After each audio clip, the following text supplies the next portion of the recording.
It's not quite Tuscan soup, but this is better. Walk with me. Have you ever spent more time than you care to looking for one singular ingredient from the grocery store? It is a struggle that at some point we have all dealt with, and boy, did my sorry self deal with that recently. After spending an hour going to 3 supermarkets to look for some kale, I came up empty-handed. So instead of Tuscan soup, we're gonna make something a little bit more Spanish inspired and lesser known. And by lesser known, I mean something I just came up with myself. If you've seen me do this once, you've seen me do it before. We're gonna cube up some chorizo. Now before we sear this chorizo, we gotta render the fat off some pork belly.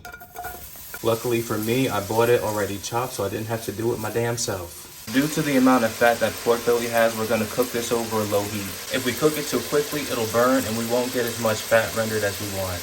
Now I want you to be honest with me and yourself. How many things smell better than some crispy pork? The pork belly has been removed from the pot. I got popped on the forehead with oil while doing that. That's not very fun, but now we're going with the chorizo. The base of flavor that we're creating by searing the pork belly and chorizo first is gonna be crazy. Now, if you happen to be wondering why we didn't do the pork belly and the chorizo at the same time, the answer is simple. It takes longer for the pork belly to release its fat, and by the time that it did that, the chorizo would have been burned. We don't do burned meat around here. After an unsuccessful attempt at washing my cutting board, I'm now dicing an onion. Not only have we infused the chorizo with the flavor from the pork belly, we've also rendered the fat that comes from the chorizo itself. This is what I call maximizing flavor 101. We let that onion saute for about 5 minutes. Your kitchen should already smell like heaven, but it's gonna smell even more like heaven with that fresh garlic. You know the drill, let it saute until it's fragrant. While it is true we've established a great base of flavor, searing the chorizo and the pork belly first, that doesn't mean that we stop there. You absolutely need to season the vegetables. This is oregano.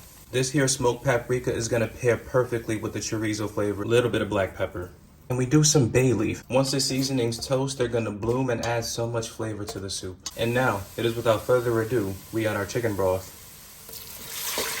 We let this go until it begins simmering. When it comes to adding potatoes to a soup, I have one very simple rule. You cut the potatoes into smaller cubes. We cut potatoes into smaller cubes so that we're not waiting all day for them to get soft. If I don't have to wait hours for my soup to cook, I'm not going to wait hours. Our broth has begun simmering. We now go in with cipotats.